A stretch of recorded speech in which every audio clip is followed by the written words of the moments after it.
con esa época, ¿no? De cierto bienestar, ¿no? Que se vivía en Uruguay. En Uruguay, sí, date cuenta, estamos hablando del año 65, Uruguay en ese momento era un país rico y España, como estás diciendo tú, era una posguerra, bueno, ya tardía, pero yo me acuerdo que me sorprendió mucho, nosotros vivíamos cerca del Estadio Bernabéu y eso era Cañada Real y pasaban las ovejas.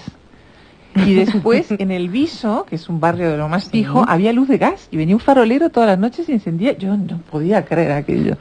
Y después me acuerdo la gente que siempre iba de luto, porque se te moría un tío y luego se te moría una prima y luego siempre estaban de luto.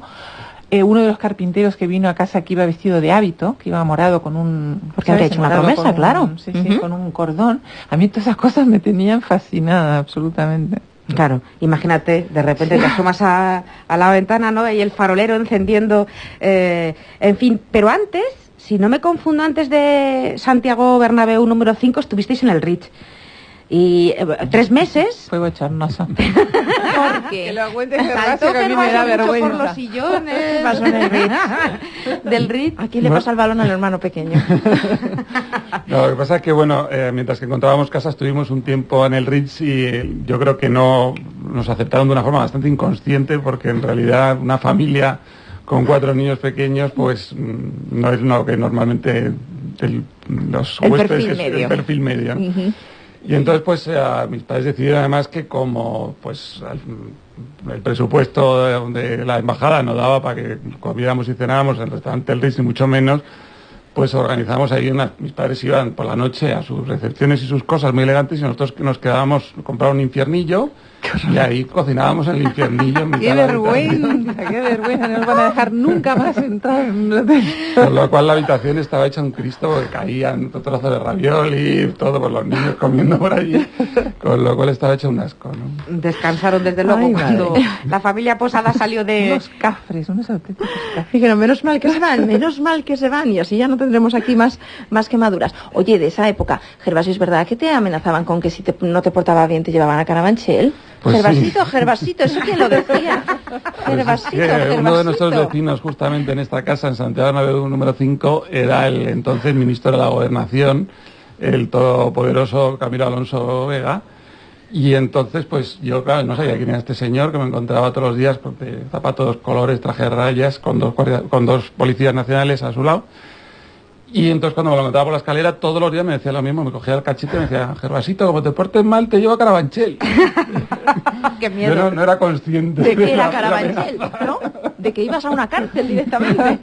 Yo no sé si a lo mejor, bueno, claro, no podemos preguntárselo, pero tu padre en un momento dado sufrió la misma intranquilidad cuando tuvo que vivir esa presentación de credenciales ante el Generalísimo y bueno, según comentáis en el libro, ¿no?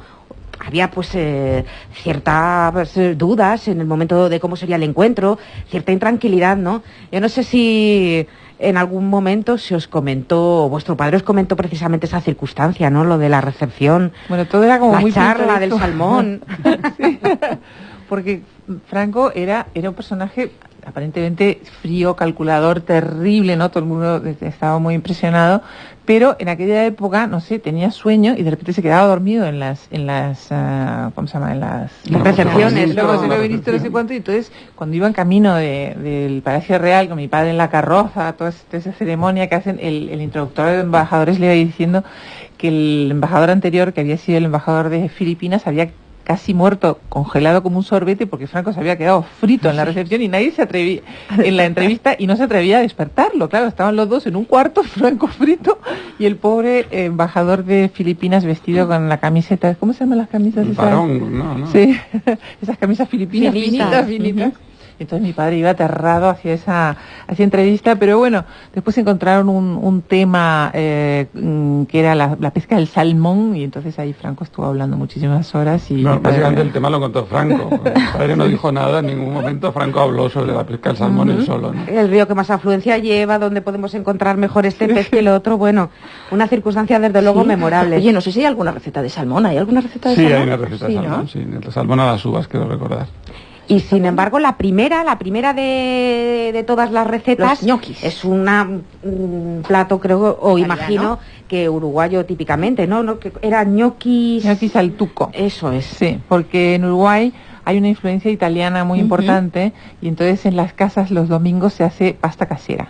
Entonces era verdaderamente una fiesta aquello, si nos dejaban entrar a la cocina, que era casi nunca, pero en fin, cómo se fabricaban los ñoquis, cómo se hacían los raviolis, que era lo más divertido de todos, que ibas acortándolas así con una ruedita, y entonces ahí viene la receta porque, no sé si sabéis, que deberíais saber porque es muy importante, no lo sé. Dinos. que si se come ñoquis el día 29, te cae dinero seguro. ¿El 29 de cualquier mes? De cualquier mes. Pues yo no lo sabía, pero Pues a ya partir de estamos. ahora esto se me queda a mí. Bueno, lo habéis Se llevado me a la queda práctica. grabado. Sí, la verdad Ahora que sí. en Madrid hay muchos restaurantes que dan Sí, los sí. ñoquis del 29 El que día están 29. hechos de una manera especial y si se siguen todos los ritos da dinero. Ah, pero entonces no solo hay que comerlos, hay que hacer una especie de ritual. A ver, cocinitas. Hay distintos rituales. Cuéntanos, hay esto distintos nos rituales. interesa. Hay Atención rituales- todos. Hay que comerlo el día 29, del mes que sea, pero el día 29 llega dinero. Hay rituales más o menos complicados. O sea, el de mi casa es bastante más complicado que la media porque en principio supuestamente hay que comer los ñoquis con el billete al principio debajo del plato, a mitad digamos de la comida se saca y se enrolla en el mango del tenedor, se come un poquitito, se vuelve a meter abajo Otra vez bajo el plato. y luego cuando se acaba se hace un nudo con el billete y se guarda en la billetera. Entonces si lo pierdes ya es fantástico. Si consigues perder el billete es un símbolo. ¿Ah, es lo que- mejor? ¿Ah, sí? Sí, ¿Lo es mejor? buenísimo. Lo mejor es Te da perderlo. mucho dinero. Pero entonces cogemos un billete pequeño, porque si no en lugar de ganancias Sí, pero vamos a tiene que, tener ser muchas pérdidas. sí, tiene que ser una divisa fuerte, ¿eh? Que ¿Sí? si no luego te vuelves rica en rupias y no vale para nada. O sea Vale. que- No, ya yo decía, en lugar de coger uno de 50, cojo uno de 5. No, Uno no. de 5 euritos Sí, es valdría. mejor. Mejor, por sí. Sí. No que no crea yo en esto del ritual del ñoqui, que yo lo voy a hacer, pero prefiero perder un Este billete de es un 5 que uno de ritual 50. complicado. Los hay más sencillos, ¿eh? Sí, sí. Bueno, nos vamos a quedar con este. Esto lo hago que yo. no necesita de El libros de próximo- instrucciones. Además, dentro de nada, es 29, es el sábado. El 29, claro que sí. Por cierto, Sí. hablando de gastronomía, Dime. Belén citaba al principio que os dieron un premio Ujú. en 2007 El por Sensovid este de libro, el literatura Sensovid. gastronómica. Eso Ujú. es. Sí. El premio, nos han contado, hemos leído que lleva aparejada una invitación a cenar en un restaurante. Todavía no habéis aprovechado esa invitación, pero va a ser en breve. ¿Dónde vais a ir? Sí. Bueno, después de pensarlo mucho, hemos decidido invitar a nuestras dos hermanas y nos vamos los 4 a Moscú. Anda. Y nos vamos a ir a cenar a un restaurante que se llama El Berlín. Que se cuando- llamaba El Berlín, Se ¿no? llamaba, ahora se llama otra cosa. Se llama sí. Savoy. Y que en su momento era el mejor restaurante de Moscú. Lo cual no era mucho decir No, tampoco. tampoco, para porque se que comía nos fatal. engañemos. Aparte del caviar, que era muy bueno, el resto era todo horrible. Pero nos vamos ahora en el puente de San Isidro y aparte, digamos, una de las recetas que sale en el libro justamente es del restaurante Berlín también. Hemos hablado sobre todo del libro desde su punto de vista, bueno, también vivencial, pero desde el punto de vista gastronómico. Y bueno, el libro también es son muchas otras cosas, ¿no? Porque habláis de la vida de los diplomáticos, de aquello que conocéis, de aquello que habéis vivido, ¿no? A mí me ha llamado mucho la atención cuando decís que, claro, la vida de los diplomáticos es como un soufflé, ¿no? Por fuera es de una forma, pero luego por dentro, pues es otra. Tan distinto es lo que parece de lo que realmente luego... Si lo ves desde fuera, es una vida aparentemente muy glamurosa y que conoce gente muy interesante y que vas a muchas fiestas ¿no? Y eso, todo eso es verdad. Pero también hay otra parte que es lo muchísimo que te aburres. La gente tan pesada que tienes que aguantar. Y después los altibajos de la vida diplomática. Por eso el libro se llama Hoy caviar, mañana sardinas, porque a lo mejor un día estás comiendo caviar con la reina de Inglaterra en Buckingham Palace y al día siguiente estás comiéndote un bocadillo de sardinas en el último ministerio de vete a saber qué país por ahí perdido, ¿no? O cocinando Eso- en el infiernillo en el Hotel Ritz. Exacto, Sí, exacto. exacto. Y esa forma de vida influye mucho en los niños, sobre todo si tienen que viajar mucho. Supongo que es más duro, ¿no? Cuanto menos años tengas, me imagino. Bueno, Morir de ahí ahí. tenemos experiencias un poco distintas en ese sentido, porque yo, digamos, Carmen ya llegó un poco más mayor aquí a Madrid y luego, en realidad, se casó justo antes de que mis padres se fueran a Moscú, o sea que, digamos, en esa etapa estuvo más asentada, mientras que yo he ido como a 10 colegios distintos en distintos sitios, he ido... Y evidentemente tiene una parte un poco pesada porque la verdad es que estás todo el rato como haciendo méritos para acoplarte, Siempre cuando te eres el acoplas te nuevo. vas, ¿no?